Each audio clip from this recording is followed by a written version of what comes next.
Bring in show music, please.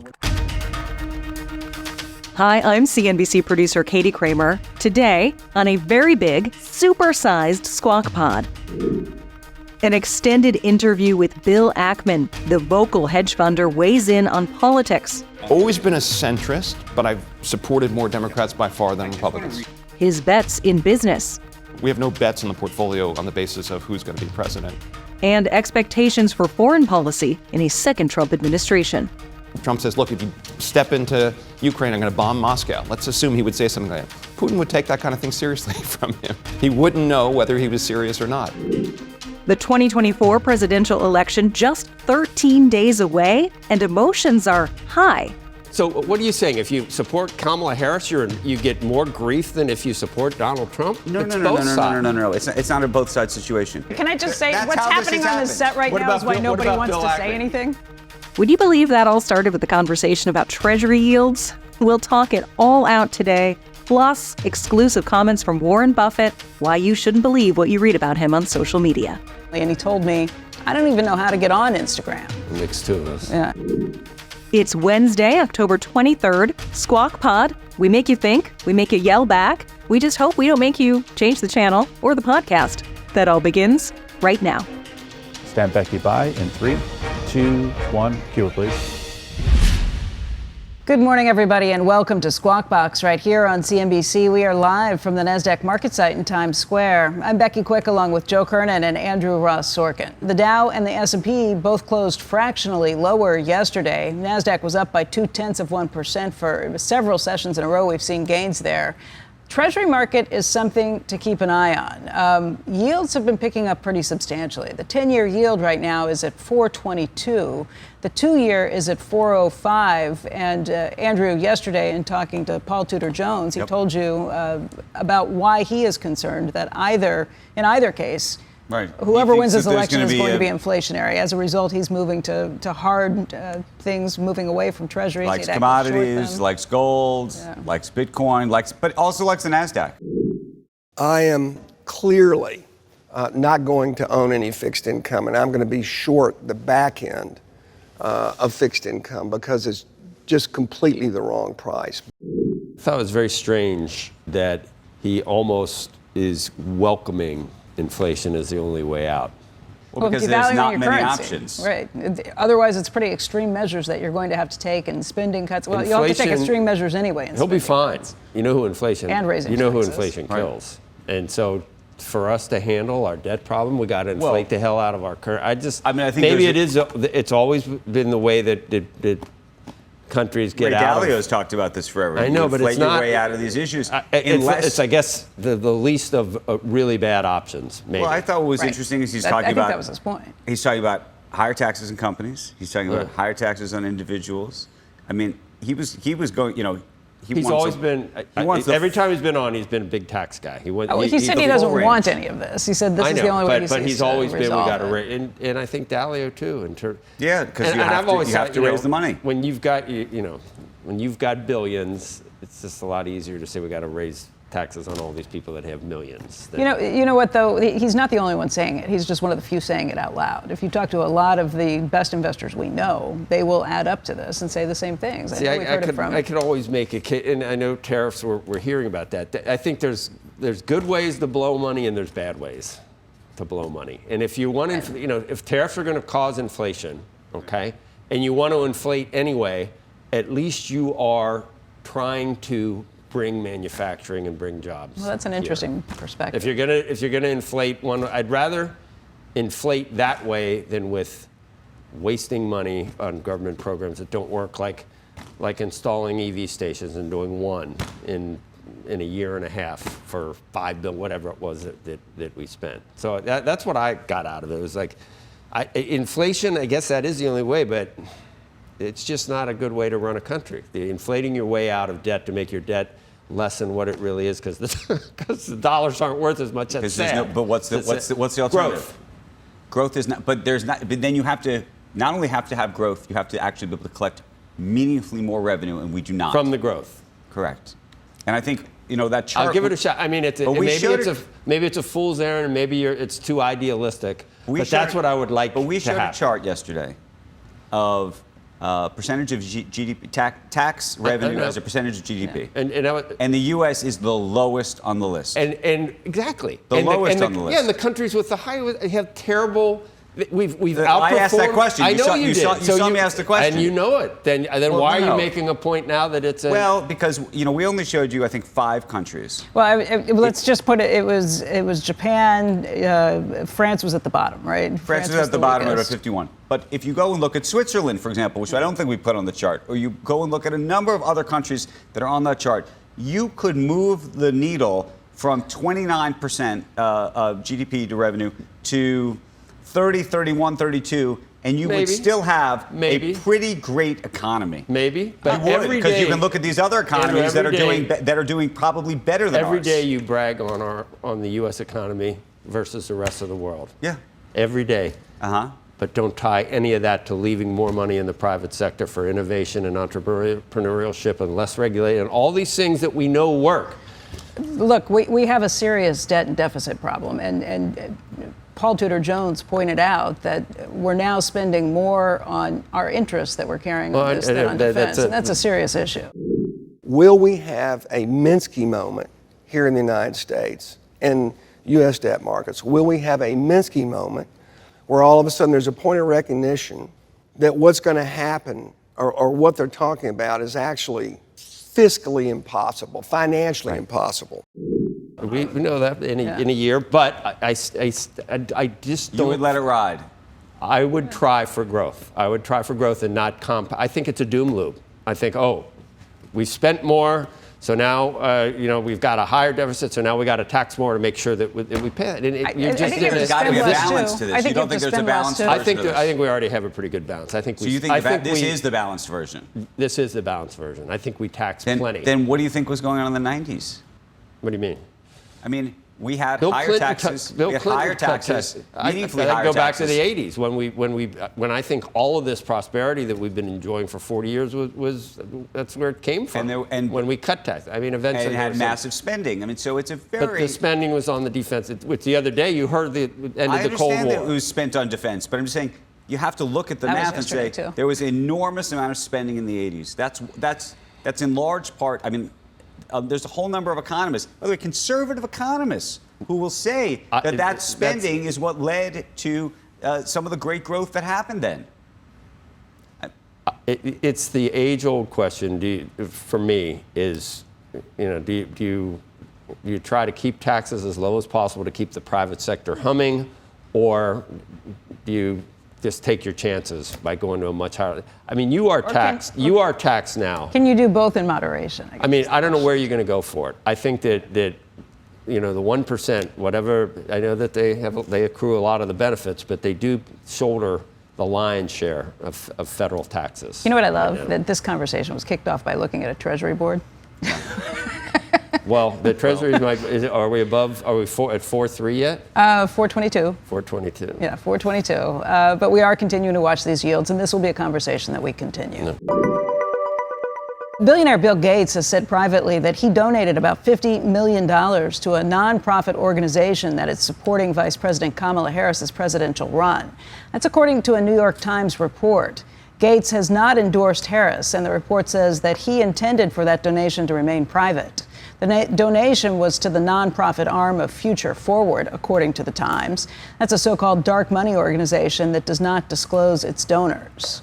Now, following that report about Bill Gates, we have some exclusive commentary from Berkshire Hathaway Chairman and CEO Warren Buffett. When asked for comment on that story, Buffett said, "Neither my wife nor I have contributed directly or indirectly to either presidential candidate, and I personally don't discuss what my friends do." Separately, Buffett posted a little notice statement on the Berkshire Hathaway website this week concerning fraudulent claims of Mr. Buffett's endorsements of political candidates or investment products. That statement read, "In light of the increased usage of social media, there have been numerous fraudulent claims regarding Mr. Buffett's endorsement of investment products, as well as his endorsement in support of political candidates. Mr. Buffett does not currently and will not prospectively endorse investment products or endorse and support political candidates." Buffett explained that post to CNBC, saying, "I'm worried about people impersonating me, and that's why we put that on the Berkshire website. Nobody should believe anybody saying I'm telling them how to invest or how to vote." The rise of artificial intelligence has sparked a sharp increase in deep fakes, and the threat of those false images or likenesses trying to influence the election has been of concern to Mr. Buffett and to others. Buffett was alerted to a fake post of a political endorsement from him on Instagram recently, and he told me, "I don't even know how to get on Instagram." It makes two of us. Yeah, he added that he wanted to make sure people realize anything they see with my image or my voice, it just ain't me. I wonder what the cutoff is for that, because I'm, he's 90, so it comes down to me. I don't know how to get on Instagram either. It must be, I guess, just below me, everybody knows how to get on Instagram. Probably, right? yeah. Probably. Warren may disagree with me on what I'm about to say, and you may disagree with me, I don't know. But it seems to me that something's happening in this country which is very possibly troubling, which is this. Warren and others used to very publicly talk about who they supported. Mm-hmm. He was very active when it came to Hillary Clinton before. And you've seen lots of other CEOs, whether it was Hank Paulson back in the day or whomever, talk about who they supported. Mm-hmm. It is only now, in the past, I would call the Trump era, that business leaders have effectively stopped talking about who they really want to support. I would argue, in part, because what you've had is this very unique and strange situation where they are scared both of the candidate publicly criticizing them and or using, not just criticizing them, potentially getting into an office and then using that as a weapon against them and mobilizing their own campaign against the company. But and it's a combination of all three of those things. He's been talking about this for many years. We know where he stands. He's been a Democrat his entire life, yeah, so I know who he'd endorse. But you've been which is fine. going to the annual meeting for years where he's been talking about tribalism and how tribalism has changed in this country. You're not and that, saying as a result, is why he I know would where step you're back going from it. because you're headed to where it's one side's. It's not asynchronous. Poor Bill Ackman, who's going to come on today to explain his position. He's been absolutely hammered, eviscerated, pilloried for coming out to support Donald Trump. So has Elon Musk, who used to be everybody's favorite. You know what? Everybody's favorite. So what are you saying? If you support Kamala Harris, you get more grief than if you support Donald Trump? No. It's both sides. No. It's not a both sides situation. It's certainly a both sides situation. The reason we're in this situation. It's Donald Trump's fault. We didn't have situations where you had Ron DeSantis or other types of politicians who were effectively putting companies into the crosshairs. Okay. You didn't see Democrats do that. It just didn't. You think you can support Donald Trump right in the last election in 2000? That's the difference this time. The other point is Silicon Valley feels more comfortable doing it, which they couldn't do it last time. But you will not see the CEOs of the major tech companies do it. You may see Elon Musk is a very unique character. By the way, Bill Ackman, he runs his own company. It's too bad. It's too bad they're scared. Most of the people who are publicly talking about politics today run their own businesses. That's true. They are either founders of their own business, they operate their own business, and most of them, with the exception of Tesla, frankly, are now public companies. Andrew, if the mainstream media hadn't gotten to the point where this is Hitler and a threat to democracy and the end of the world and an existential I didn't say threat. that. John Kelly, his own chief of staff, said it. Yeah, so did Peter Baker today, decided that the lead story, this is not news, that this is the biggest scandal-plagued candidate.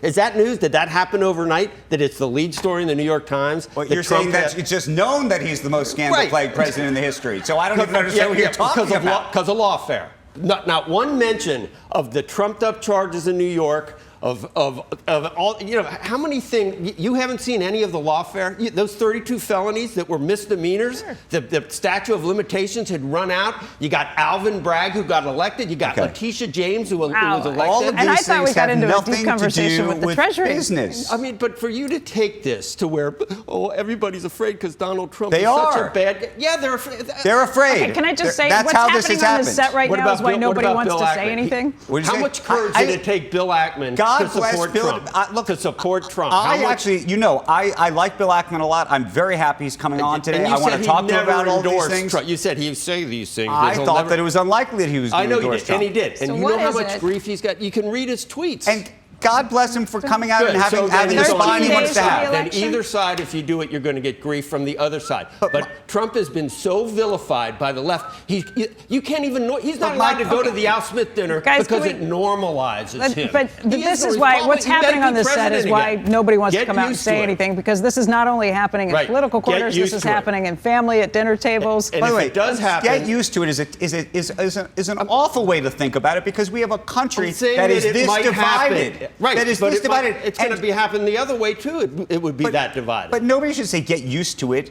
We should be I'm trying to saying figure out a way so that people don't have to feel this awful. The only way for it not to happen is for him not to get elected. That's the only answer for you.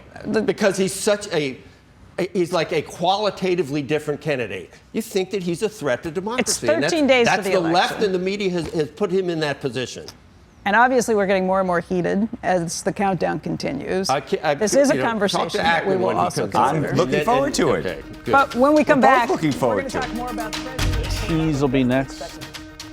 Coming up next on Squawk Pod, hedge funder Bill Ackman. He is famously outspoken in business and politics and on social media. After years as a centrist, he's supporting former President Trump in this year's election. And in our extended interview, Ackman explains why. He's going to threaten Putin with hundreds of billions of dollars of new armaments for Zelensky. And if Zelensky is the problem in the negotiation, he's going to threaten to withdraw support from Zelensky. And both will feel threatened by Trump, and that will enable What happens a if Putin resolution. then goes after the rest of Europe? Foreign policy, its impact on the markets, and the state of our democracy, right after this.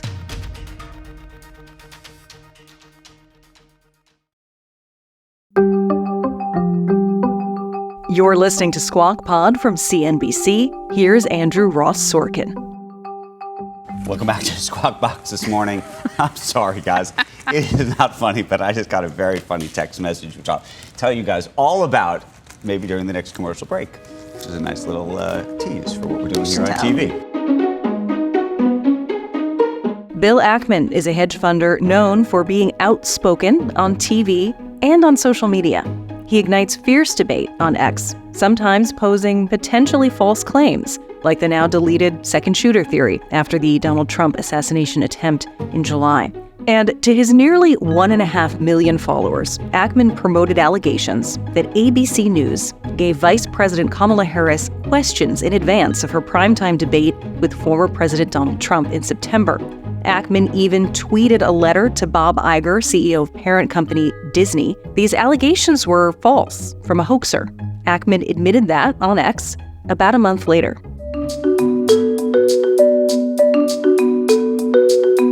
Bill Ackman can stir up controversy in defense of his positions. He's had fights with fellow investors right on CNBC. They've gone viral, like the 2013 argument with activist Carl Icahn over Herbalife. Ackman does pump and dump. He's got one of the worst reputations on Wall Street. And I'm going to tell you, this Herbalife is a classic example of what he does. And I'm telling you, he's like the crybaby in the schoolyard. Carl Icahn thought, you know what, this guy's roadkill on the hedge fund highway. I'm never going to have to worry about this kid again. He's not going to even have the resources to sue me. This is not an honest guy, and this is not a guy who keeps his word, and this is a guy who takes advantage of little people. And more recently, he was key in the push against former Harvard president Claudine Gay, accusing her of anti-Semitism and plagiarism in the months after the Hamas attack in Israel shined a very bright light on campus speech about the Middle East. In the last few months, Ackman has ramped up his political support for former President Trump. He joined our show in studio today for a lively conversation that in many ways reflects the exchange of ideas occurring all around the country, maybe around your table, leading up to November 5th. And now, let's get back to Joe Kernen.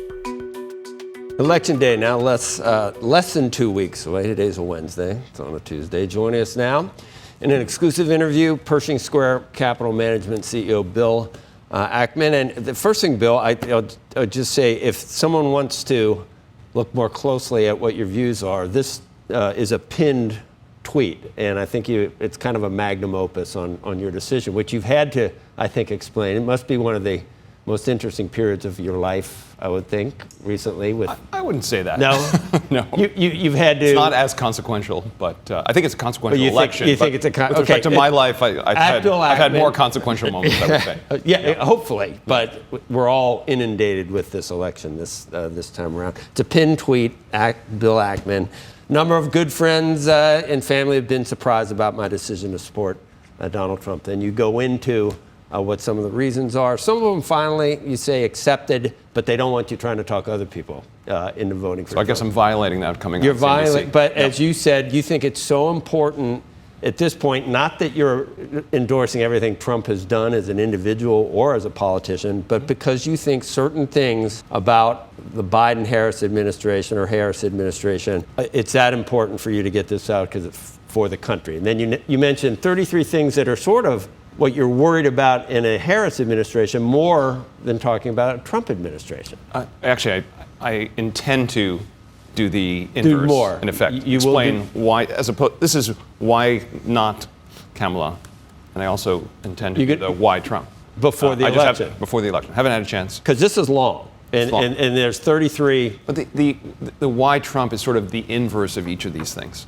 Okay. Right? We can go through each of these various points. I don't know if we'll get through 33 in the show. We but may not. The inverse is a reason to support Trump. What are the three worst things about if Biden were or if Harris were to be elected? Look, I would say, what's interesting is one of the few times in history where you can do a kind of an A-B comparison between two administrations. Right? We've had Trump's first term, we've had Biden-Harris, and now we have an opportunity to have Harris or Trump. And so we have at least some empirical data to rely on. And I look at the world, during the Trump administration versus the world now, and that's the kind of, it's a bit like, drug testing, where you give the placebo to one side and what the outcome is. Mm-hmm. And, I think my biggest issue is, the U.S. does not continue if we have some massive, World War III global conflagration. And I think the world has become a much, much more dangerous place in this administration. And the reason for that, in my view, has been the perception and really the reality of weakness in the executive branch. Started with Afghanistan, I would think. It probably even begins before that. Right? You can look at what happened, Georgia, the acquisition of Georgia, in effect, the invasion of Georgia, the taking of Crimea, the Syrian Red Line. These are things really Obama era, but Biden really played a role. Then, of course, the withdrawal from Afghanistan, which I think really looked like a total abandonment of our sort of partner in the region. And by the way, catastrophic consequences for millions of Afghani women and the people, sort of generally. If you look at what among the, a friend of mine was helping to get high school robotic girls out of who were in this robotics contest out of Afghanistan. All these young women who lost opportunity. So I think it was one of the more tragic moments for the country. But I look at things like foreign policy decisions, like allowing Iran to start selling oil again. Right. So they kind of rebuilt their balance sheet. They have $200 billion. That's what enabled the funding of Hamas, the Houthis, Hezbollah, right? And then our lack of response to U.S. forces and U.S. assets being attacked by the Houthis. The Houthis, by the way, were on the terrorist list. They were taken off by the Biden administration, apparently so that we could provide support to the Yemeni people. And then when they started attacking U.S. assets, we did nothing. Only recently have we been more aggressive in responding to them. So I think, it's a bit like, the broken windows thing in a city, right? Terrorists kind of test you out, and if you don't respond aggressively. The only thing they respect is power. And I think the result is, Putin rolls into Ukraine. Right. And I think, a major hot war in Europe. I thought I would never see this in my lifetime. Bill. A major war in the Middle East. And it's become a lot less safe to be American. I mean, 45 Americans were killed by Hamas. We still have American hostages being held, which has been completely forgotten and never discussed. Or I haven't heard anything from Biden or Harris about hostages. I've heard more Israel better do this rather than Iran actually, just better do this. Most recently, in the last couple of days, there was some information that came forth that Sinwar told his team, in effect, don't negotiate any further. In fact, pull back from the deal because the Israelis are losing the support of the American administration. And where did they get that from? They got that from our withholding weapons and leaking it publicly that we were holding back weapons in the middle of a hostage negotiation. So let's start with foreign policy. I'll call that number one. You asked me three things. Right. Number two, 94 executive orders reversed within the first few days, which opened the border. And millions of unvetted people coming into the country. Look, first of all, I am pro-immigration. My family immigrated here in the 1890s, but they were vetted. Right. They were tested for diseases. Right? They had to land somewhere where they could demonstrate viable ability to economically support themselves. And I think even Kamala at this point recognizes the problem, and a series of executive orders for Biden started to address the problem. So I think the open border has been a massive, massive problem. Three, I would say on the economy. You go back to remember were it not for Manchin, we would have had to build back better on top of all of the financial, fiscal, subsidies coming into the economy. We would have had probably 20% inflation or some crazy number if that had been approved. There's really, in my opinion, no real understanding of how the economy works. And again, Biden sort of committed to a certain amount of fiscal stimulus as part of kind of getting elected and just powered through with it. And the impact was actually very, very negative. The people that have been harmed the most in the last 4 years are the lowest economic strata. Yeah. And those are people for whom inflation has been, really catastrophic. Inflation, not just in, groceries and fuel, but also, rents and cost of living, insurance, and these things are driven by, in my opinion, a lack of understanding of economic policy. Bill, those are probably the three largest things. Let me ask you this. First of all, you were a longtime Democrat. You've supported Democrats. We talked about this. I would say I've always been a centrist, but I've supported more Democrats by far than Republicans. I just want to read you. This is John Kelly, the former chief of staff of Trump. He worked with him directly. Sure. And he says that in many cases I would agree with some of his policies. So you agree with the policy piece of this that I think Trump is presenting. But he says it's very dangerous. It's a dangerous thing to have the wrong person elected in high office. He goes on to say, in his opinion, he believes that Trump meets the definition of a fascist, would govern like a dictator if allowed, and has no understanding of the Constitution or the concept of the rule of law. He goes on to say that Trump had made admiring statements to him about Hitler, you're Jewish and care about Israel, had expressed contempt for disabled veterans, and had characterized those who died on the battlefield for the U.S. as losers and suckers. How do you get your head around that? Well, one, it's one person stating a series of things, which I don't know. There are 28 people who have worked for the president, not just in close proximity, but in the Oval Office with him, who have come out publicly and expressed things of this sort. Actually, Kamala Harris lost 92% of her staff, too. But I think that's a relevant sort of point. So if you want to talk about, I don't. By the way, I just want one piece on that. There are people who would argue that maybe she was not an organized person and was not a good executive in that regard, right? But I don't know of anybody who came out publicly against Kamala Harris claiming that she was for Hitler, that she was against the Constitution, that she was calling people who died on the battlefield on our behalf losers. Let's stipulate that. Okay. Let me address. Number one, I don't think Trump is for Hitler. Okay, I think that's absurd.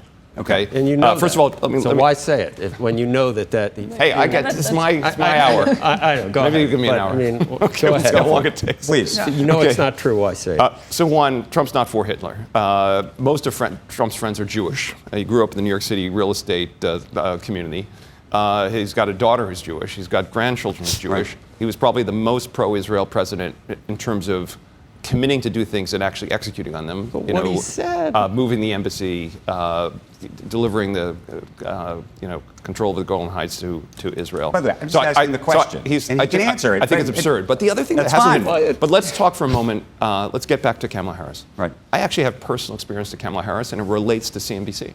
Okay. In March of 2015, at Pershing Square, we received a brown envelope in the mail, and in it was a staff memo from Kamala Harris's staff when she was Attorney General of the state of California, and it was a memo about why her staff believed they should shut down Herbalife.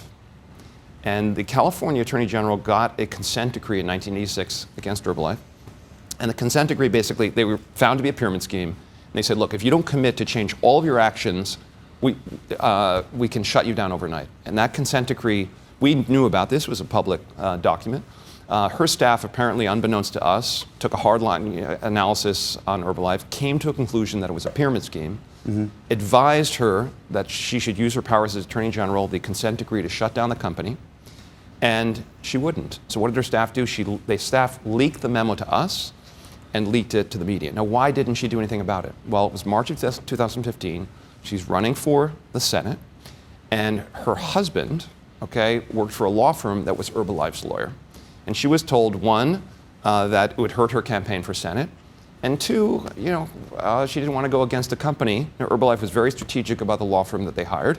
I don't know if Doug Emhoff worked on the case, but that's a character issue in my opinion. And for her entire staff, for her staff to leak a memo like that, suggests something about what they think of her as a leader. Do you think her character, just on the trade-offs of character alone, you think that her character is worse than his? I'm not saying it's worse. No, I'm just asking. I'm asking how you measure I called character. into question. So again, getting back to Herbalife, Herbalife was a company that, and still is, that's caused enormous economic harm to the lowest economic strata. In fact, many undocumented immigrants, those were Herbalife's, and probably still are, Herbalife's principal people that have been ripped off by the company. She could have protected millions of them with a stroke of a pen by virtue of being Attorney General of the state of California. And she chose not to because she felt it would harm her Senate campaign and maybe cause some grief for her husband's law firm. I mean, that to me is a character issue for sure. How do you feel about President Trump, former President Trump has spoken very openly about how he's very frustrated and upset with Google, which happens to be in your portfolio, by the way,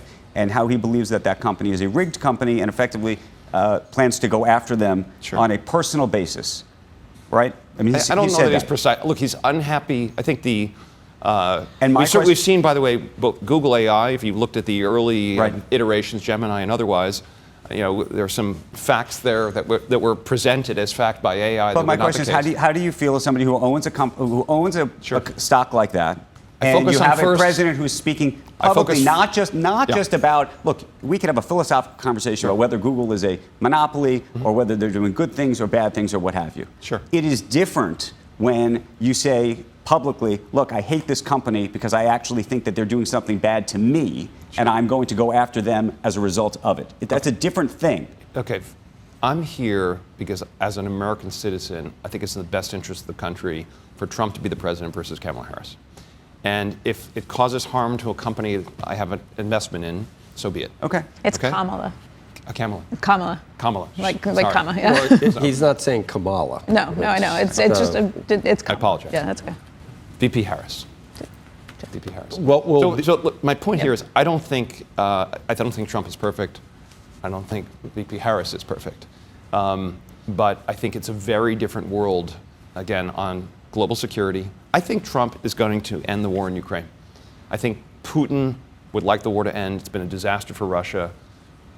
I can't see a world and the vice president sitting down with Putin and resolving the war. I can't see a world. Trump is a deal maker. This is what he, in effect, does for a living. He's going to threaten Putin with hundreds of billions of dollars of new armaments for Zelensky. And if Zelensky is the problem in the negotiation, he's going to threaten to withdraw support from Zelensky. And both will feel threatened by Trump. And that will enable. And what happens if Putin then goes after the rest of Europe? I think if Putin does that, Trump will be. There's a reason why the world was a safer place, because the dictators feared Trump. And Trump says, look, if you step into Ukraine, I'm going to bomb Moscow. Let's assume he would say something like that. Putin would take that kind of thing seriously from him. He wouldn't know whether he was serious or not. And I think that is part of the power. That's the, deterrence comes from the perception but that's a much higher risk proposition for the country, meaning that's a big delta. That's a big delta on a good outcome and a bad outcome. What about someone with absolutely no experience in foreign policy being the commander-in-chief for the country? Well, I would say who didn't receive a single I said the vice president has had experience on foreign policy over the last... Bad experience. And the experience, I think, has been a disaster. I mean, the world, just empirically, right, the world's a much less safe place, okay? Look at what's happened on college campuses, right?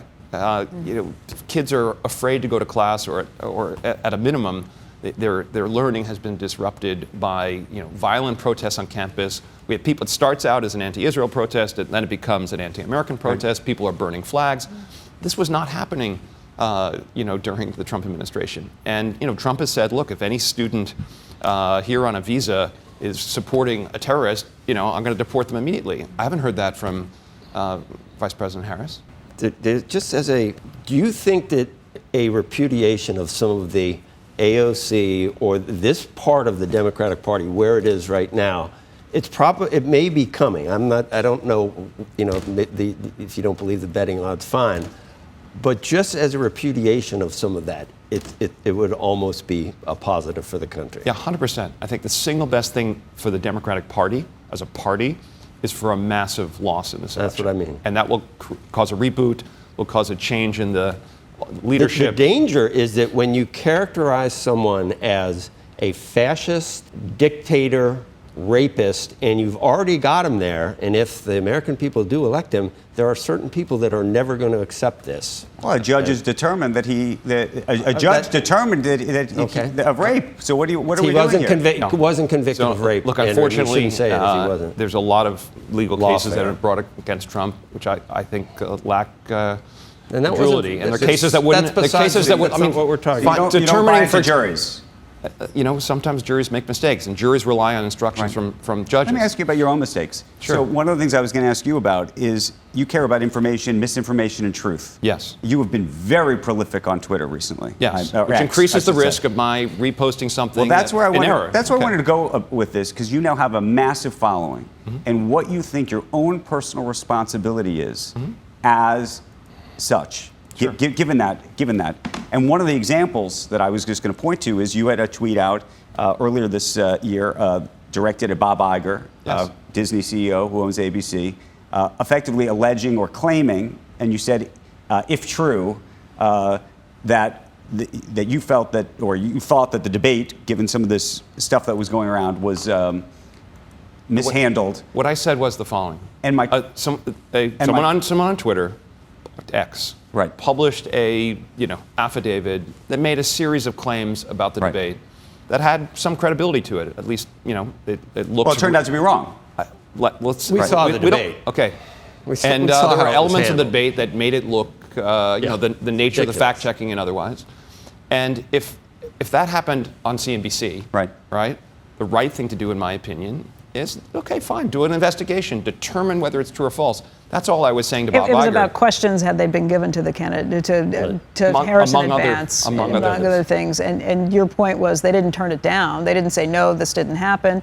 And there were other things there, like the size of the podiums that hadn't been disclosed in advance. Yeah, so there are a series of allegations that made it look like the debate was, quote unquote, rigged.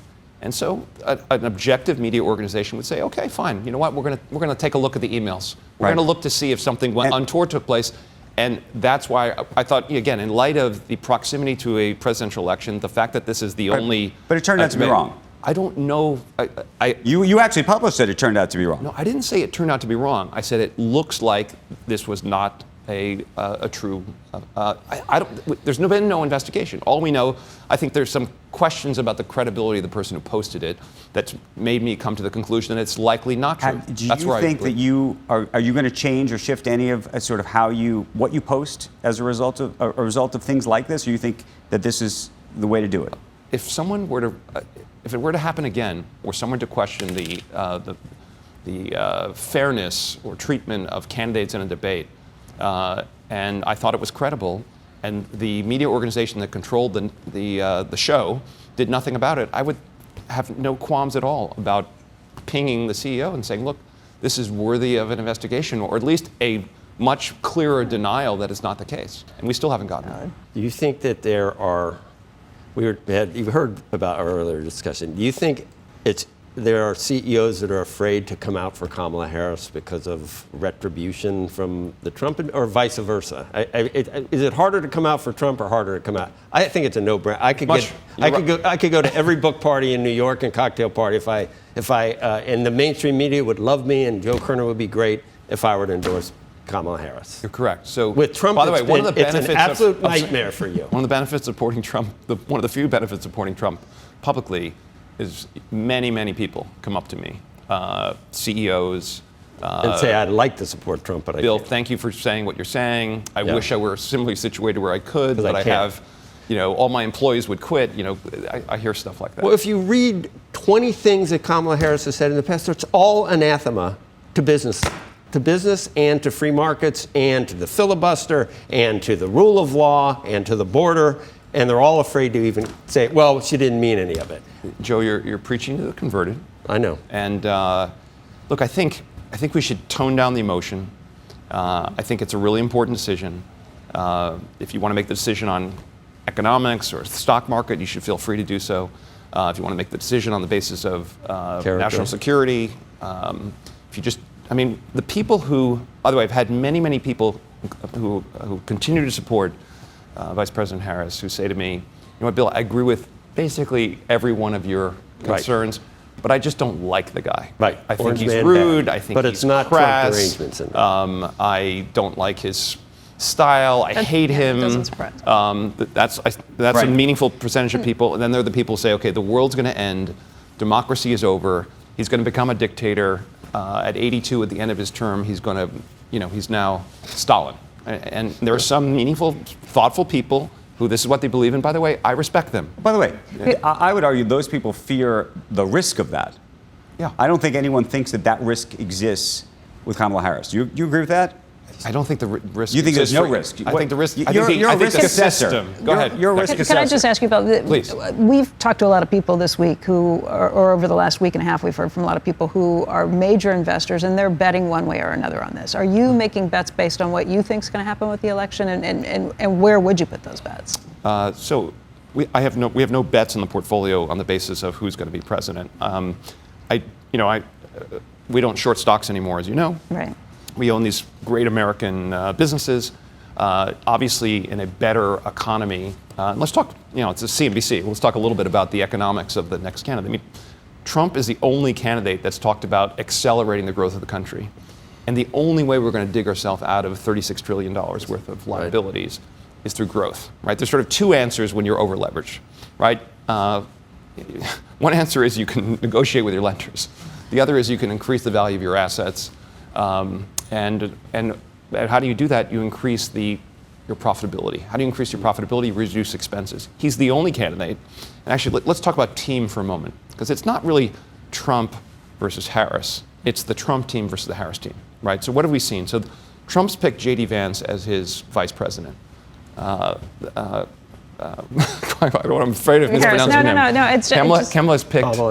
Yeah. Has picked Walz. Walz is a self-described knucklehead, right? I can't imagine a world in which this guy is president of the United States. And you have to look at the vice president as a potential president of the United States. So that's, right. if I line them up, you've got a guy who grew up in a very, very challenged environment, addiction, family, rural America, makes his way to Yale, armed forces. Now he's, venture capitalist. Right. Senator, extremely articulate, obviously highly intelligent. So you compare and contrast. You have Elon Musk, who's probably one of the most consequential, certainly consequential business leaders 100%. in the world. It's proven he can take on 12 things at the same time got Mark Cuban and change the world. Okay, who's going to take? He's put himself Right. out here in this election, and first, the only one talking about government efficiency, right? And Trump's all in. By the way, RFK, okay? Right. RFK is a highly intelligent, capable person, and he's focused on a couple of issues that mean a lot to me. Number one, the food industrial complex, what's happened to the health of Americans over the last couple of decades, he's going to focus on that. I think that is a critically important issue. I think examining the 73-shot regime that we give our kids and it's worth doing. You've spent your whole career talking about truth, honestly. Yes. You go out there publicly talking about companies that you think are lying. Sure. And I just want to know what you think when you see, for example, former President Trump publicly say on the record that he forced Deere to not move to Mexico. And then the company has to come out with a statement that says that that's false, fundamentally false. He puts on Twitter or on social on his social media platform that Jamie Dimon is endorsing him, and then J.P. Morgan has to come out publicly and say that's not true. Actually, that's not what happened. What happened was Jamie said some positive things about Trump. Someone posted on Twitter that Jamie's endorsing him, and Trump, in effect, But let me ask you this, though. But as somebody who cares about truth, yes. Use the deer example, because that's as black and white as they come. So look, what do you think of that? I think there are probably many examples of Trump convincing and or threatening a company that if they open up a factory in Mexico, that he's going to, tariff their goods or whatever, and maybe it confused the company. Okay, but he certainly has used that kind of technique. Do you care let me hold on. Go ahead. I want to make my own argument. You can, but you get to do it all day. I get to do it now. There's lies on both sides. It's like unbelievable. In her Twitter account, they lie for a living. Okay, Vice President Harris put stuff out about Trump that are absolutely completely false. Like, so for example, bloodbath. He's going to sign a federal abortion ban. Okay, Trump's not going to sign a federal abortion ban. He's in bold letters, capital letters. He said it publicly. He's posted it. Otherwise, I can give you multiple examples. Just take a look at her Twitter feed, her X feed. It's a series of lies about President Trump. So, she's not some, unfortunate, again, I look forward to a world, maybe it's 4 years from now, and we have two candidates, and it's November 5th again, and none of them have lied. None of them have personal issues. They're like the world's most incredible candidates, and it's so hard to decide because they're amazing. Human beings are flawed. Donald Trump is flawed. So, but Kamala Harris is flawed. You think they lie and it's the same? What about like eating pets? No, honestly, I know because we only got a couple minutes. Okay, left. let me focus. Let's talk about the issue. The issue is when you have totally open borders, okay, and you're flying 20,000 immigrants from one culture into a city of 40,000 people, and there isn't sufficient infrastructure, and they don't have driver's licenses, and they have different habits. And by the way, and maybe it wasn't cats and dogs, but they were trapping geese in the pond or whatever, whatever the ultimate truth is. There's a symbolic element there. And by the way, in the debate, okay, Vice President Harris said multiple things that were not true. Hold on. She said multiple things that were totally false. She was not fact-checked for one of them. Trump was fact-checked for certain things that turned out to be true. So, for example, he said, hey, crime rate is up. Meaningfully, that was fact-checked to be false, and then the FBI updated their statistics recently to reflect, in fact, violent crime has increased over the last 4 years. So, I think that's why at the end of the day, it's going to be about which team do you want? Do you want Trump, Vance, Elon Musk? I think Tulsi Gabbard is a capable, intelligent former Democrats come over, and then you have who are the team members on this side that we know other than Tim Walz. And Tim Walz is maybe he's a good guy, but he's one of the most unimpressive. I can't imagine him being a senator. New York Times reported today, I don't know if you believe it, that perhaps Jamie Dimon would be open to being her Treasury Secretary. That'd be fantastic. And by the way, whoever ends up being president, I'm going to support that president. Okay, because I care about the country, and I think the citizens' obligation is to help the country, and whoever the president is. Look, first of all, Trump's going to have a very effective Treasury Secretary, whoever that person is, and Jamie Dimon, I think, is pretty cautious, as has every business leader, about leaning in, kind of either way. So if Robert Lighthizer is the Treasury Secretary of the United States or the Secretary of State, that would be a good thing in your mind? I'm just asking the question. I don't think he's a Treasury Secretary candidate. Secretary of State? Here's what I'd say. One of my concerns for Trump this time round was, would highly capable people be willing to step in and work in a Trump administration? And I think the answer is proven to be yes. I think, the other benefit we have, Trump did not expect to be president of the United States. The polls were like 92% Clinton and 8% going into the election. He was completely unprepared. At 12:30 in the morning, everyone was surprised that, although I had bet that he would be president, by the way. I won a couple of nice dinners on the basis of that. And he was unprepared, took time to assemble a team. He was attacked immediately with the Russian investigation. This time he's had years of experience. He expects to win. People are publicly lining up to support him, sort of already. I think he'll have no trouble bringing in a very capable team. There are many CEOs who are former CEOs, other very capable business people who are going to want to be in this administration. I'm going to help them any way I can possibly can. I'm not going to be a member of administration. All right, we've got to. Okay. We're out of time. We're out of time. Sorry, we ran out of our Thank show. you. Sure. Thank you for coming in. Thank you for coming. And Great conversation. There's still more to come on Squawk Pod today, like the new airport rule that may call out line cutters. Sometimes they just go to the back of the line. Because you don't want to look like a line cutter. Because I don't want to look like a line cutter. That's next.